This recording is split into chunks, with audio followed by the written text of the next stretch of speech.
Bonjour, alors je suis trop contente aujourd'hui de vous présenter The True Oracle of Nostradamus, le véritable oracle de Nostradamus. J'ai participé à la campagne Kickstarter et je l'ai reçu enfin hier. Et donc j'ai voulu un petit peu quand même regarder ce qu'il proposait avant de vous le montrer. Le livret étant en anglais, j'ai essayé de faire la traduction avec Google Traduction, histoire de découvrir les interprétations avec les cartes et tout ça, avant de vous le montrer. Nostradamus, il est né en 1503, c'était un apothicaire et un auteur, oui. Et il pratiquait l'astrologie. Et je crois que de nos jours, tout le monde a au moins entendu une fois parler de Nostradamus et de ses prophéties. Après, on y croit ou on n'y croit pas. On voit encore beaucoup de vidéos, il y a des bouquins à son sujet. Et moi, j'étais déjà fascinée quand j'étais plus petite. Voilà, je me rappelle, je me revois dire à mon père, tu sais ce qu'il avait dit, papa, Nostradamus? Et lui dire, eh bien, c'est arrivé. Bon, voilà, donc j'étais déjà un petit peu très attirée, en tout cas, par l'univers de Nostradamus et ce qui était dit à son sujet. Donc, je vais d'abord vous montrer, d'ailleurs, la preuve en est, j'ai plusieurs jeux qui parlent, enfin, en tout cas, auxquels on a attribué le nom de Nostradamus. Après, est-ce que ça a été réellement fait par lui ou non? Voilà, on ne va pas aller peut-être jusque-là. Mais bon, donc vous avez le tarot perdu de Nostradamus, qui a plus de 11 ans. Et donc, bon, pour vous dire, regardez la boîte, hein, la qualité n'était pas top. Et il y a l'étiquette du côté qui se décolle complètement. Mais bon. C'était de John Matthews et de Will Kingan. Donc c'est un gros coffret, hein. Derrière, il se présente ainsi. Vous aviez avec, je vous le montre brièvement parce que peut-être que je ferai une présentation dessus. C'est vrai qu'on n'en entend pas beaucoup parler. Donc voilà, vous aviez un gros bouquin de... combien ?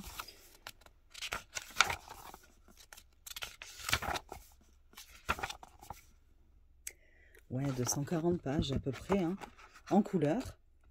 Voilà. Et vous aviez quand même pas mal de texte, hein, pour chaque carte. Mais je vous le montrerai plus en détail dans une autre vidéo. Donc voilà. Et avec, vous aviez évidemment les 78 cartes. Alors, hop. Excusez-moi, j'essaie d'attraper tout ça. Voilà. Donc le dos était comme ceci. Enfin, et comme ceci toujours. Hein. Qualité de carte moyenne. Hein. On ne va pas dire qu'elle soit topissime. Et donc, vous aviez donc les arcanes majeures qui sont plutôt dans un ton de jaune. Voilà. Je vous les montre, hein, rapidement. Vous aviez la série des étoiles qui est la série des épées. Enfin, vous avez, je ne sais pas pourquoi j'utilise le passé, hein. C'est toujours le cas. Le soleil qui représente la série des bâtons. Voilà. Et la lune pour la série des coupes. Oups, je vais trop vite. Et enfin, la dernière série, c'est la série des sphères pour les deniers, les pentacles. Voilà. Mais je vous le présenterai mieux que ça. Donc voilà.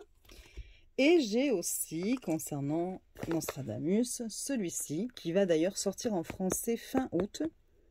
Je crois que c'est le 31 août. Bon, je vois pas trop l'intérêt d'attendre pour ceux qui souhaiteraient avoir cet oracle. Je vais vous expliquer pourquoi, parce que donc moi j'ai la version anglaise. Mais en fait, dans le bouquin, vous avez plusieurs langues. Vous avez l'anglais, l'italien, l'espagnol, le français et le portugais. Et je ne sais pas si c'est le thaïlandais ou...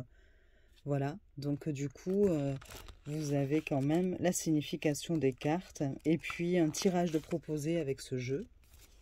Pareil, je pourrais vous le montrer si ça vous intéresse un peu mieux. Et les cartes, sur les cartes, vous n'avez pas de nom, de titre ou de mots-clés. Donc, qu'ils soient en anglais ou en français, ça vous change pas, ça ne change pas grand-chose, on va dire. Hein. Et vous voyez, c'est comme ceci.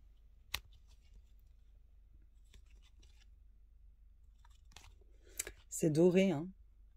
On ne te voit peut-être pas bien là avec... mais voilà, c'est tout doré. Et donc voilà. Et le dos des cartes se présente ainsi. Donc voilà, donc j'avais déjà des petites choses qui parlent de Nostradamus. Et donc, je ne pouvais pas passer à côté, effectivement, de celui-ci. J'ai sauté dessus dès que je l'ai vu. Vous recevez avec un marque-page qui représente le talisman que Nostradamus avait fait pour Catherine de Médicis. Ou de Médicis, oui. Je dirais plutôt Médicis, moi. Mais bon, voilà. Donc, il nous précise, le créateur, que c'est pour que l'on soit accompagné d'influences bénéfiques dans nos directions de vie, quoi. Voilà. Donc, revenons à notre coffret. Il y a 58 cartes.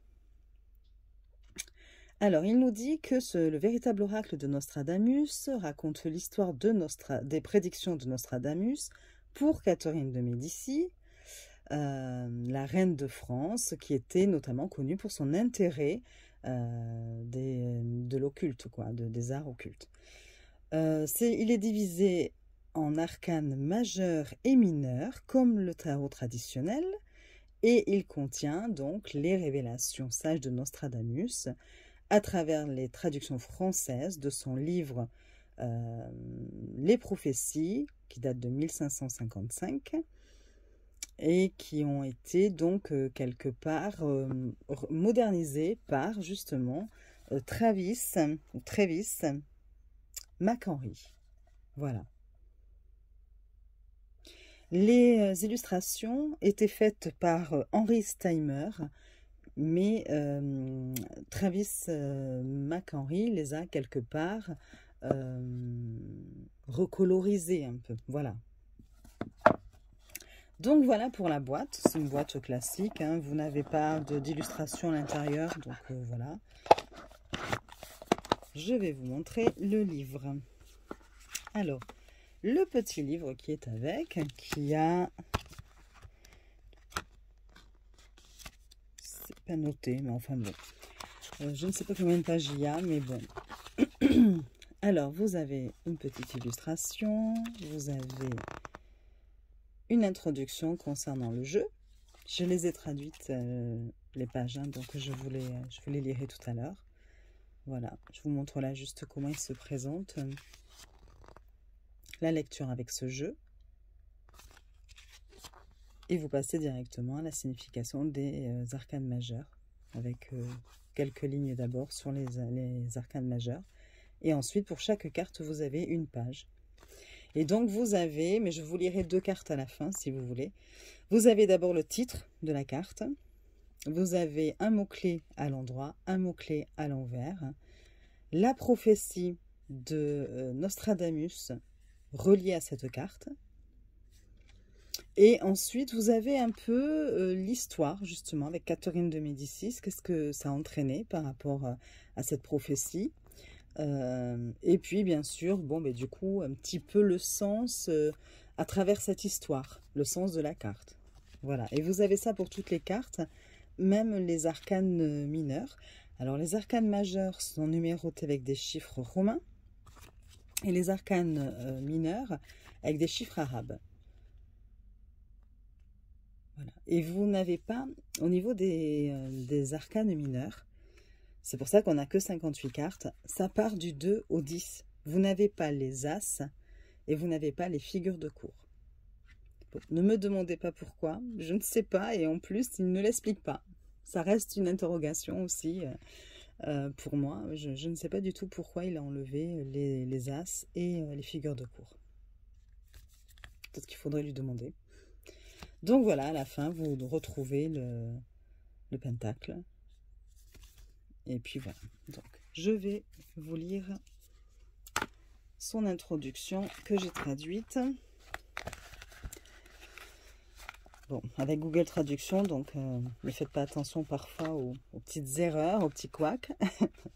Alors, Michel de Nostradamus était un astrologue et alchimiste français qui a cultivé une réputation dans toute l'Europe en tant que voyant avec la capacité de prédire les événements futurs.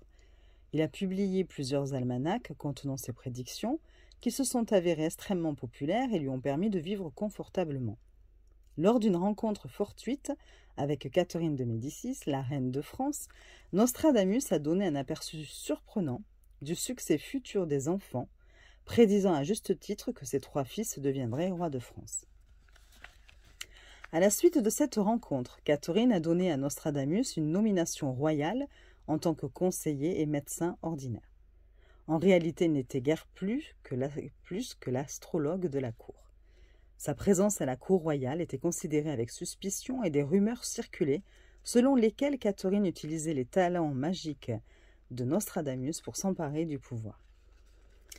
Même après avoir été renvoyée du service de Catherine, elle a continué à lui envoyer une allocation et l'a soutenue alors qu'il écrivait des almanachs de prédiction pendant sa retraite. Sa collection d'almanachs est divisée en siècles de 100 versets prophétiques de 4 lignes chacun, une forme d'expression poétique appelée quatrain. Ou quatrain, je ne sais pas. Les prophéties de Nostradamus continuent d'être étudiées et célébrées par les spécialistes de l'occultisme. On dit souvent que sa collection massive de plus de 1000 prédictions a prédit des événements majeurs tels que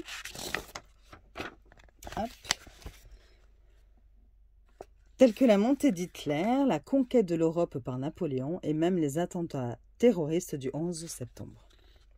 Malheureusement, utiliser ces almanachs pour prédire des événements futurs est un défi, car Nostradamus a rarement daté ses prophéties. Ils ne sont généralement jugés exacts qu'après coup. Donc, le véritable oracle de Nostradamus a été créé à l'origine sous le nom de Tarot de la Reine. Publié pour la première fois en 1911, il s'agissait d'une tentative d'un éditeur de cartes français de reproduire l'incroyable succès du Rider-Waite-Smith Tarot. Donc bon, après il dit quelques mots, quelques critiques sur ce tarot.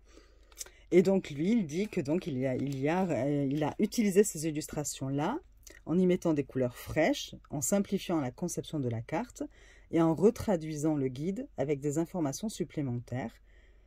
Il nous précise que ce jeu unique pourra être sauvé de l'obscurité. Enfin, c'est son espoir en fait.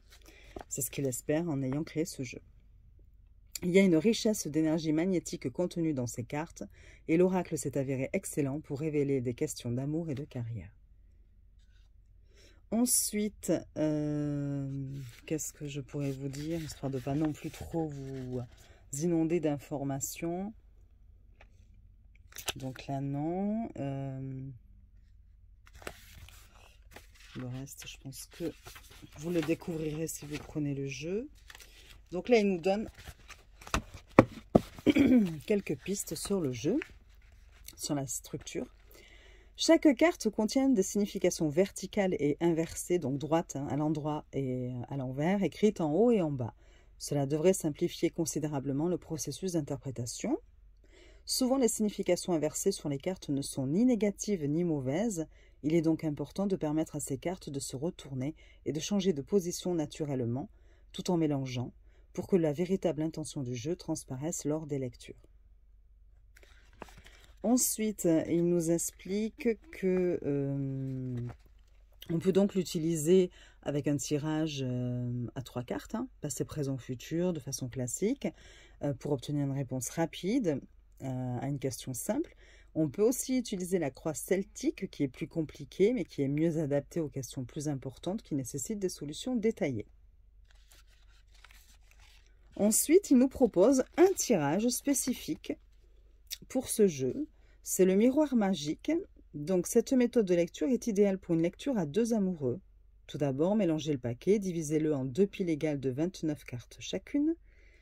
On demande au consultant de sélectionner une pile. Puis, il va retirer une carte au hasard de cette pile qu'il va mettre de côté pour une utilisation ultérieure.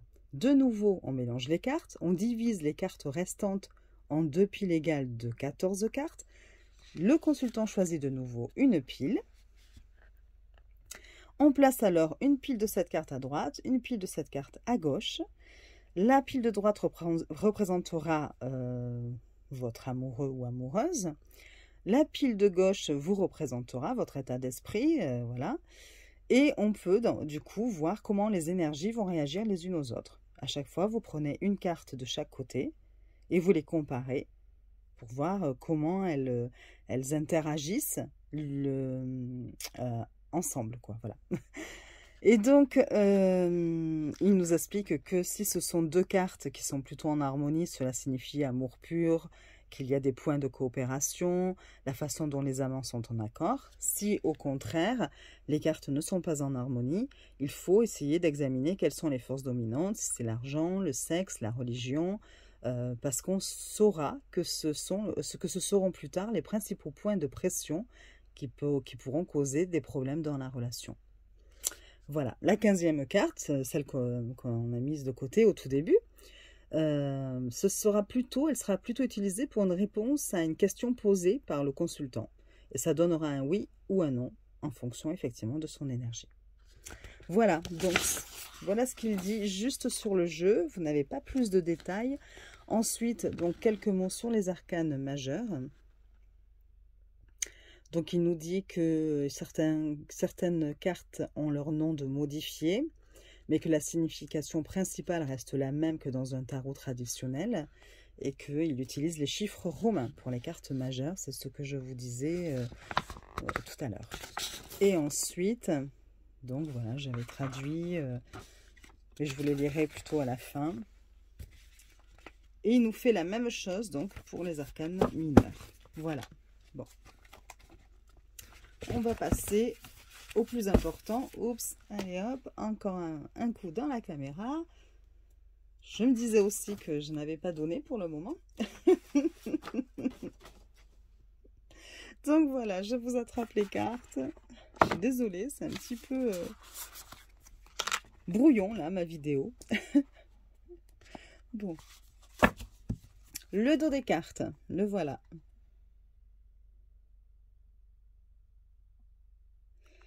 Les tranches. Alors les tranches, elles sont neutres, mais vous avez quand même du coup le motif des cartes sur les côtés qui viennent faire des bandes régulières. Je pense que c'est intentionnel, hein, mais pareil pour sur le côté, vous voyez, c'est des bandes un peu plus larges par rapport au dessin qu'il y a en bordure. Donc voilà, vous avez comme ça des traits. Et nous allons voir enfin les cartes. Alors la qualité est bonne, hein, souple mais bonne. La taille, sinon je vais oublier, je sens. La taille des cartes par rapport à un tarot traditionnel, vous voyez, c'est un peu plus large que le tarot traditionnel. Par contre, c'est la même hauteur. Voilà. Et donc, on y va. Donc là, vous avez d'abord les arcanes majeures, les 22 arcanes majeures. La première, c'est le prophète avec vérité et mensonge en bas, à l'envers, quoi. Donc ça, c'est le magicien. On le retrouve de toute façon. Ensuite, vous avez la grande prêtresse avec la concentration de l'esprit et idée expansive à l'envers.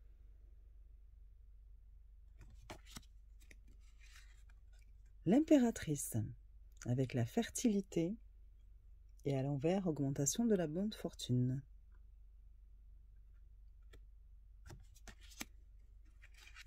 L'empereur, autorité et stabilité, et à l'envers, anarchie et désordre. Le pape, bénédiction, malédiction à l'envers. Les amoureux, compagnonnage ou passion sexuelle. Le chariot. Donc là, c'est l'émeute. Il a renommé l'émeute, c'est la victoire et la défaite à l'envers. La force, dominance, soumission. L'ermite, pessimisme, optimisme. Moi, j'aime beaucoup les illustrations. La roue de fortune, prospérité, pauvreté. La justice, intégrité et déni. Le pendu, avec la vengeance et les remords. La mort, avec mort et à l'envers renaissance. La tempérance, avec le lâcher-prise et l'abandon à l'envers. Ça, c'est le diable qui a pris bondage. Ensemble ou séparation. Ici, vous avez la ruine pour la maison Dieu. Destruction, chute. L'étoile, le commencement le jour, ou le début le jour, ou la fin la nuit.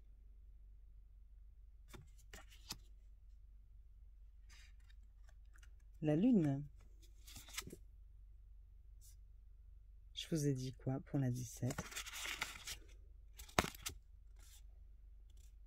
Je vous ai bien dit l'étoile, hein, j'espère, pour celle-ci. Oui. Oui, là, c'est la lune.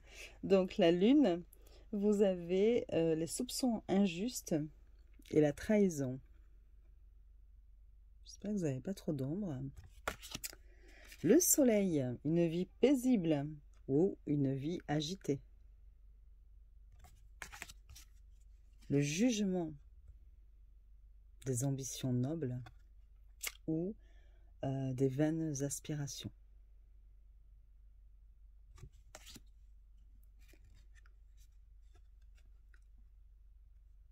Et là, vous avez le monde. Voilà.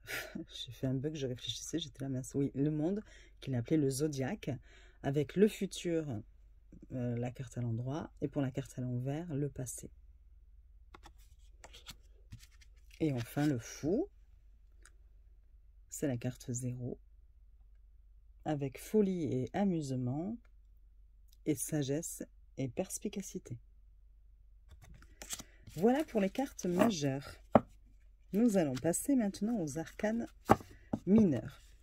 Donc, il n'a pas séparé les suites, même si déjà il a commencé avec le 2, donc de chaque suite, mais il ne les a pas séparées, c'est-à-dire que les cartes sont numérotées de 1 à 36. Après, on les reconnaît et dans le livre, il précise à chaque fois, à la fin de chaque interprétation, que cette carte correspond par exemple, aux 2 de coupe du tarot traditionnel. Donc, il commence avec le... je crois que c'est les coupes, oui, de toute façon. Alors, attendez, j'ai pris des petites notes pour les arcanes mineures parce que pour pouvoir vous donner à chaque fois la traduction, le sens. Donc là, le nom, c'est les amants idylliques, c'est le 2 de coupe, et c'est tendresse romantique ou à l'envers, brève aventure. Ça correspond au 3 de coupe, et c'est les saturnales, plaisir pervers et fête joyeuse.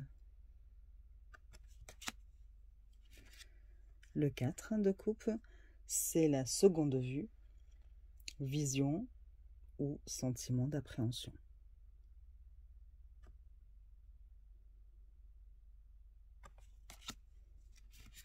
Le 5 de coupe, c'est l'insulte, humiliation et outrage.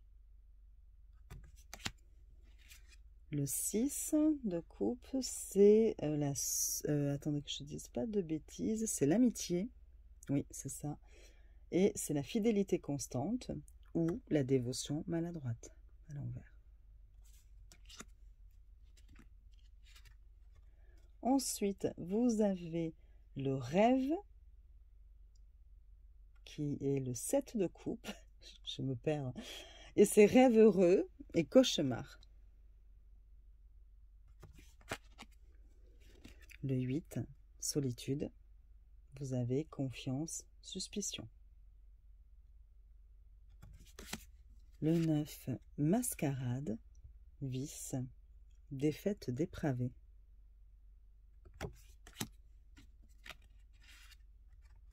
Et le 10 de coupe, c'est le talisman que Nostradamus a fait pour Catherine de Médicis. Et vous avez influence bénéfique, influence néfaste. On passe ensuite au bâton. Donc là, vous avez la foi, c'est le 2 de bâton, hein. La foi, prière, blasphème. Le 3 de bâton, le moine, rituel, hypocrisie. Le 4 de bâton, le scientifique, connaissance, ignorance. Le 5 de bâton, le tournoi, pratiquer ou compétition amicale. Le triomphe, c'est le 6 de bâton. Vous avez gloire et grandeur.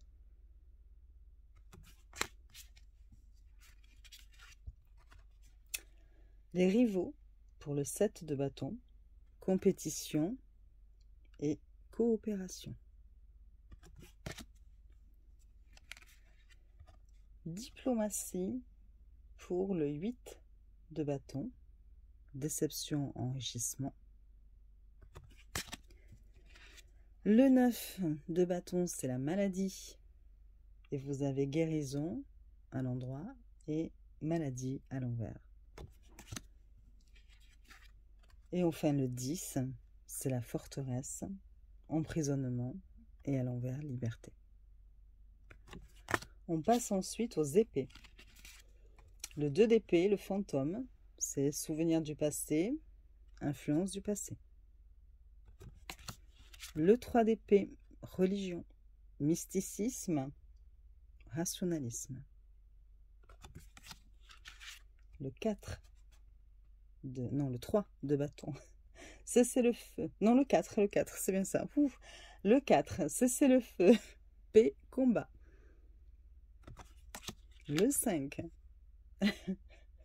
haine, colère, sympathie. Le 6, le voyage, départ, arrivée. Le 7, le voleur, malhonnêteté, honnêteté. On retrouve quand même les interprétations du Rider-Waite-Smith aussi. Après, il y a quelques différences quand même. Ensuite, vous avez le 8, c'est le crime, poison, couteau. Le 9, on est toujours dans les épées, hein, c'est le bourreau, expiation pour les crimes, pardon des crimes. Et enfin le 10, qui nous dit le massacre, et c'est la rage et la miséricorde. Miséricorde. Et enfin, la dernière suite, c'est les deniers. Donc vous avez le 2 de denier, c'est la jeunesse, enfant intérieur et le traumatisme de l'enfance.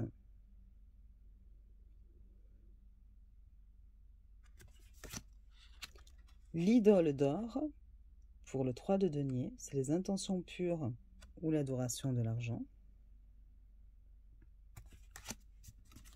L'avare, legs et héritage, trésor et richesse, pour le 4 de denier.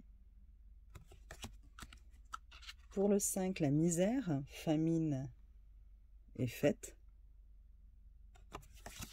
Le 6, c'est le sabbat des sorcières, connaissance occulte, envoûtement. Le 7, les idoles déchues. Et vous avez le travail inachevé ou la dévotion. Le 8, l'endurance, avec l'effort intense, vertu. Le 9 de denier, le bonheur. Bonheur spirituel, bonheur matériel. Et le 10 de denier, c'est le trône, fortune et malchance. Voilà. Elle glisse très bien, pas de souci, voilà. Donc, je vais vous lire une ou deux cartes. Je suis désolée, ça a été un petit peu du grand n'importe quoi, mais bon. Je ne suis pas satisfaite de ma vidéo. Mais franchement, j'ai pas envie de la recommencer. Donc, bon. Alors, qu'est-ce que je pourrais bien vous lire pour vous donner des exemples d'interprétation? Ça peut être intéressant. Alors, tenez. Hop, c'est la carte 15, donc c'est le diable. Bondage. Alors, à l'endroit, c'est ensemble. Et inversé, c'est séparation. Prophétie. L'année où Saturne sortira de l'esclavage, les terres françaises seront inondées d'eau. Ensuite, vous avez le mariage de 1533 de Catherine de Médicis et Henri, dauphin de France, a été arrangé par le pape Clément comme un moyen d'assurer la paix entre la France et les États italiens. Le cousin et amant de Catherine, Hippolyte, était présent à l'événement qui devait lui être déchirant. La mariée brillait d'un tel éclat que le père du marié, le roi François, se demanda si le couple avait célébré sa nuit de noces tôt. Cependant, la disposition ensoleillée de Catherine était le résultat de la présence d'Hippolyte, pas de celle de son mari. Alors, bien qu'aucune des parties n'ait été particulièrement satisfaite de l'arrangement, la servitude causée par le mariage en était une qui ne pouvait être brisée. Henri a pris plusieurs maîtresses, tandis que Catherine aspirait aux caresses de son cousin. Cependant, ils étaient liés l'un à l'autre par une nécessité matérielle, le mariage, qui assura l'héritage de Catherine en tant que reine puissante. Voilà, donc ça c'est un exemple. On va prendre... Moi j'aime beaucoup, hein, parce qu'avec les références historiques, bon voilà, quand on aime en plus l'histoire, du coup je trouve que c'est super intéressant d'avoir ça en plus de l'oracle. Donc qu'est-ce que je pourrais vous lire?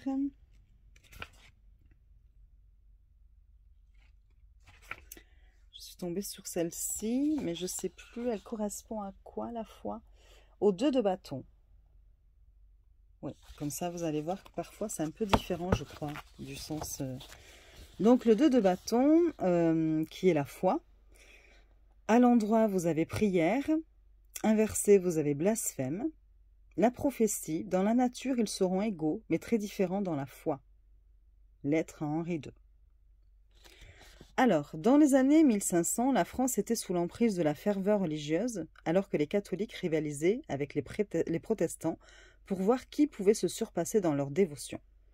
Cela a conduit à une horrible guerre de religion qui a déchiré l'Europe et coûté la vie à des millions de personnes, mais à la base se trouvait l'amour de Dieu et le désir d'adorer le Tout-Puissant de manière personnelle. Comment cette tempête a-t-elle commencé?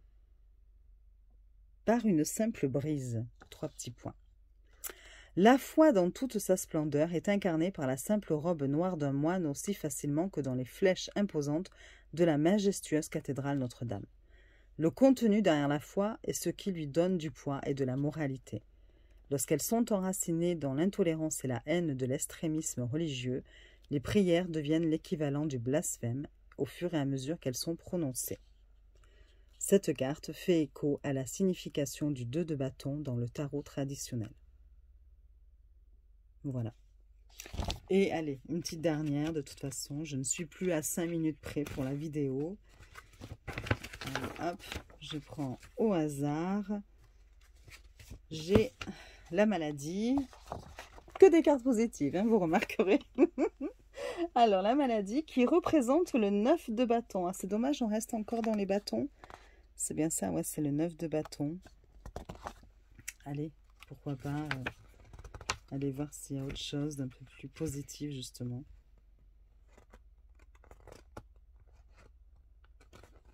Qu'est-ce que je pourrais vous trouver? J'essaie de voir.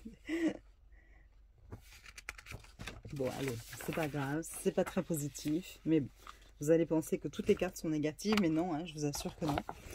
Là, c'est le bourreau. Alors, le bourreau qui représente le 9 d'épée. Bah oui, forcément, le 9 d'épée. Hein. Alors, le bourreau, à l'endroit, expiation pour les crimes, inversé, pardon des crimes. La prophétie, une exécution tardive aura toujours lieu. Le vent contraire envoie des lettres au prince. 14 conspirateurs réunis par Rousseau qui guident leur entreprise. Bon. Alors, le duc de Guise est accusé de trahison et exécuté par le roi Henri III. Les membres de sa famille proches et les conspirateurs présumés sont conduits sur l'échafaud et décapités comme traîtres à la France. Cet événement a retourné les gens ordinaires contre le roi Henri et peu de temps après, il a été poignardé à mort par un moine catholique fanatique. Les personnes coupables qui cherchent l'expiation verront leurs crimes absous par une lutte spirituelle interne pour se pardonner. J'essaie de me pencher un peu pour mieux lire. Pendant ce temps, dans le monde matériel, le pardon est obtenu quand on est pardonné par la victime de ses méfaits. Le bourreau délivre ses formes d'absolution par l'action de couper et de libérer ce qui n'est plus nécessaire. Et c'est le 9 de bâton. D'épée, mince. Voilà. Ben écoutez, j'espère que la vidéo vous aura plu. Je vous souhaite une bonne journée et je vous dis à très vite. Des bisous!